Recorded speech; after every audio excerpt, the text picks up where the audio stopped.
Peggy 18.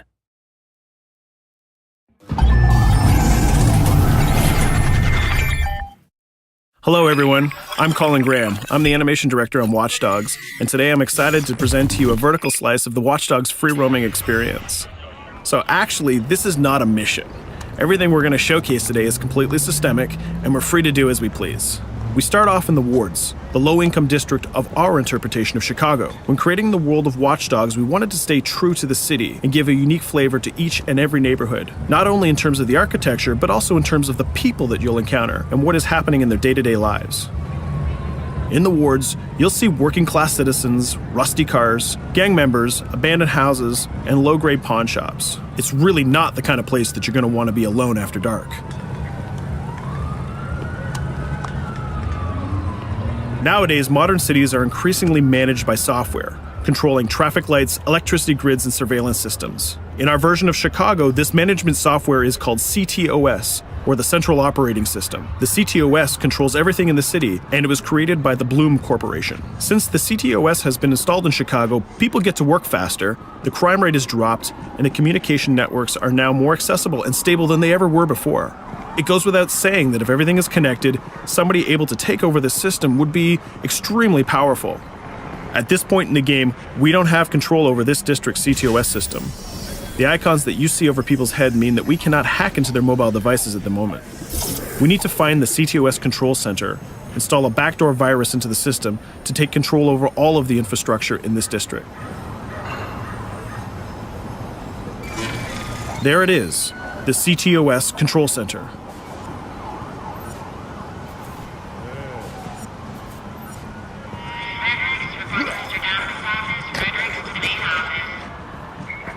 Watch it. You're walking someplace you got no business. It's heavily guarded. Let's see if we can find the server access codes from a distance. With cameras, we can explore restricted areas without being spotted, tag different guards, and access details on their lives. What the hell is she doing with that weasel motherfucker? It seems that Bloom employees all have a sort of shady past. There it is, the access code to the server room. Unfortunately, we can't access the server via the cameras. We need to sneak inside. One thing that was really important to us when we designed Watch Dogs was to fully support different player styles. Every situation in the game can be tackled the way the player sees fit. In this situation, we can go all out guns blazing, completely stealth without the guards ever seeing us, or we can hack from a distance without ever setting foot inside the restricted area. Let's hack this forklift. Aiden can use the environment to distract and lure guards. Pretty much anything you hack has multiple functions. So, for example, you could use this forklift to access the roof, or you could use it to create cover. Hacking in Watch Dogs is all about player expression. Let's set an improvised explosive device so we can hack it a little bit later.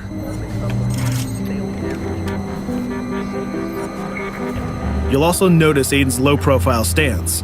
This indicates when the guards are unaware of our presence. We'll try to reach the upper level of the building to see if we can gain a vantage point over our opponents. Everything in the environment can be hacked, so we're going to make some dynamic cover. That's how you spend a day off. Some quality meat. We'll use this forklift to lure the guard towards our IED that we set earlier. Let's see how this plan unfolds. You're working them on.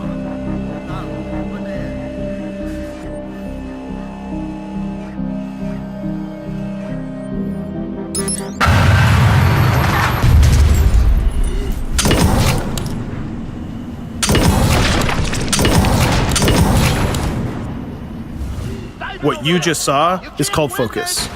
It represents Aiden's analysis capabilities and his quick reflexes. This gives the player more time to combine core game mechanics together, such as shooting, hacking, and driving, in order to handle more complicated situations.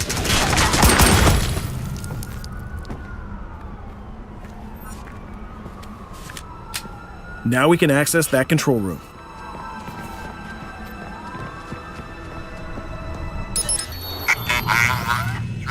Drop 2, 5.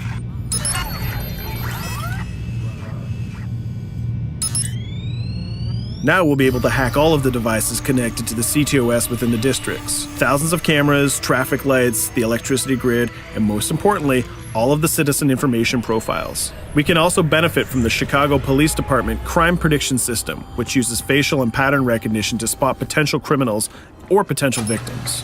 Since this is a pretty rough neighborhood, I'm pretty sure we're going to stumble on some suspected criminal activity pretty soon.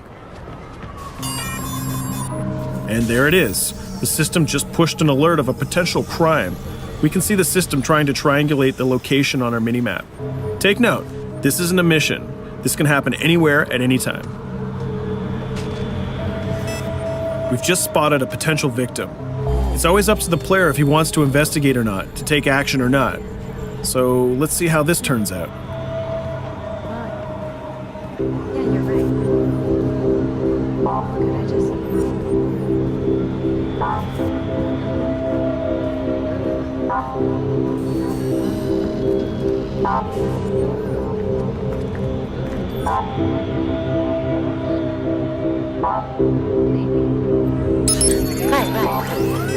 You think you're leaving me? Huh? Jesus, I told you to stay away from me! You belong to me now. Get it? You better leave or I'll call the cops! I'll fucking kill you, goddammit. Get off! Yo! That was close. Good thing that we intervened. We managed to prevent the crime, but we triggered a chase. From here, the criminal's behavior is unpredictable. He can try to get away, shoot back at us, surrender, or call for backup.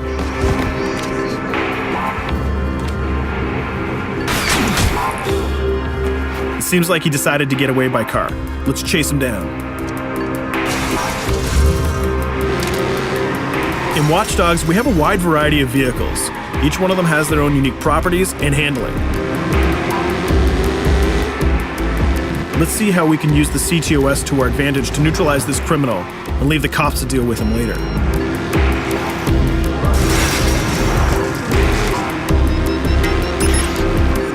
The chase stops right here. Using the blockers usually reserved for the cops during interventions, we managed to stop this criminal without killing him. This gives us a reputation bonus. This system is at the core of the Watch Dogs experience. Depending on how we handle different situations in the game, the media and the citizens will have a different perception of our hero, whether he is a true vigilante or a reckless criminal. This will have repercussions throughout the game. Now, let's head for the Loop, the historical district of Chicago, where you're going to find the most iconic buildings in the city.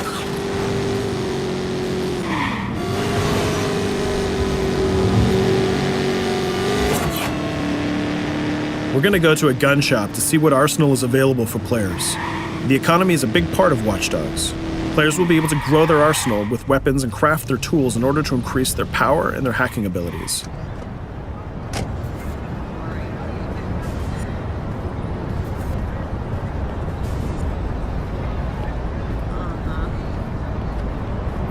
No, it's okay.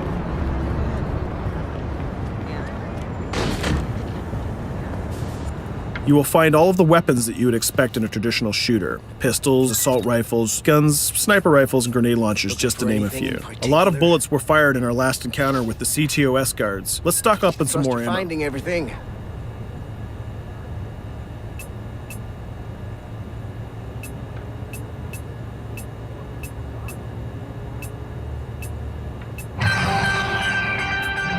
As we mentioned earlier, the media keep track of your actions, and the citizens are going to react according to the perception that they have of you. Here, the media is reporting a crime in which you are the #1 suspect. The gun shop owner recognized you and decided to trigger a silent alarm to notify the police. Copy that. Possible wanted suspect presumed armed and dangerous. Police are now trying to locate the source of the threat using the surveillance system in the city, represented by the yellow circles on the minimap. Come in, PH3.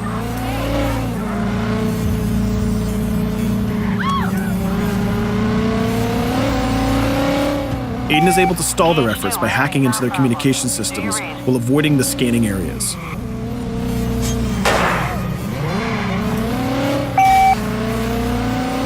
PH units, do you copy? Repeat, squad to all PH units. Once they've lost our trail, we can go back to our activities.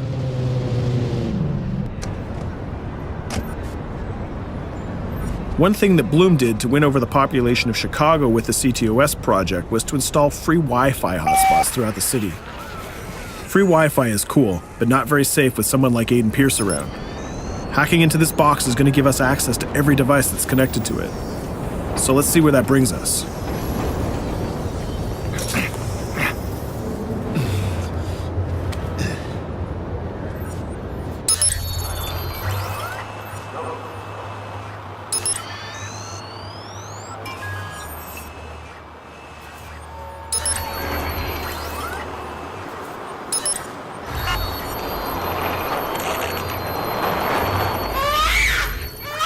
We just hacked into the webcam of a laptop. It seems that we're in the apartment of a mother and we can hear her baby crying in the background. Her bank information is in her mobile phone sitting right there on the table in front of us.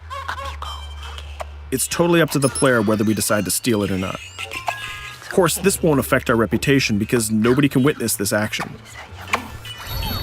Just like in real life, nothing is totally black or white, but rather many shades of gray. This is exactly the situation where we want the player to question his own morality. Let's go withdraw that money.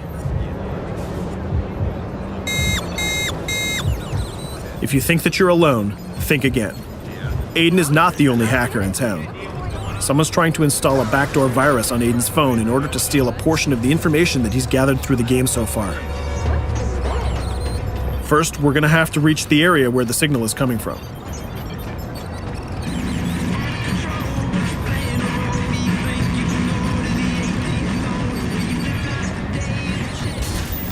Using our profiler, we're going to try to identify the hacker before the installation finishes.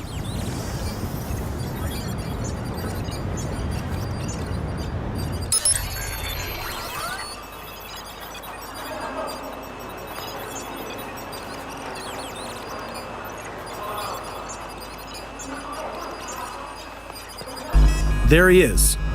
In Watch Dogs, things aren't always what they seem to be.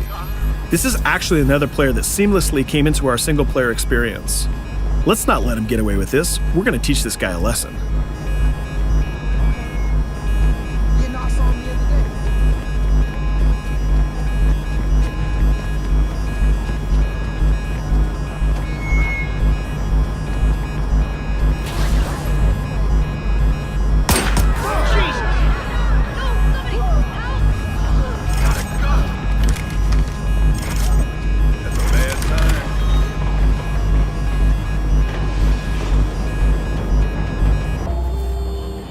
We stopped the hack, but the hacker managed to get away. I don't know about you, but we can't let this pass by. We need to retaliate. Using the grid, let's see if we can find that second player. There he is. Let's enter his game seamlessly.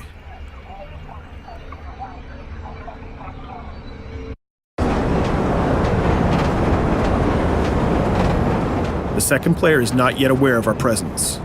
If we act carefully, he might think that we're one of the many NPCs in the city.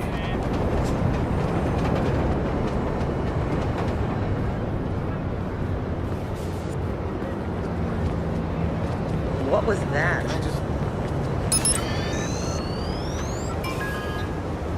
So let's find a place to hide and start hacking. What's going on?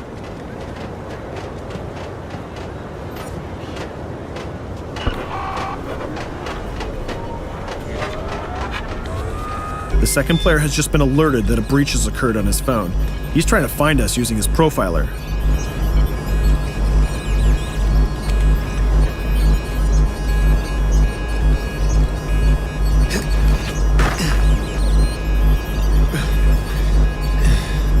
He's dangerously close. Let's hide in the car. We're spotted. Let's get out of there.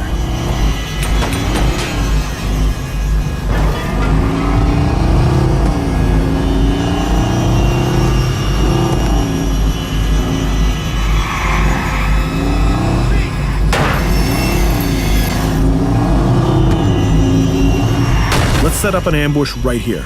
By dragging the other player back here into the alley, we make sure that no civilians get hurt during the firefight. We didn't succeed in hacking the second player, but we did get a little bit of revenge. So that's what we have time for today. We hope you enjoyed our quick gameplay session. Stay tuned for more about Watch Dogs.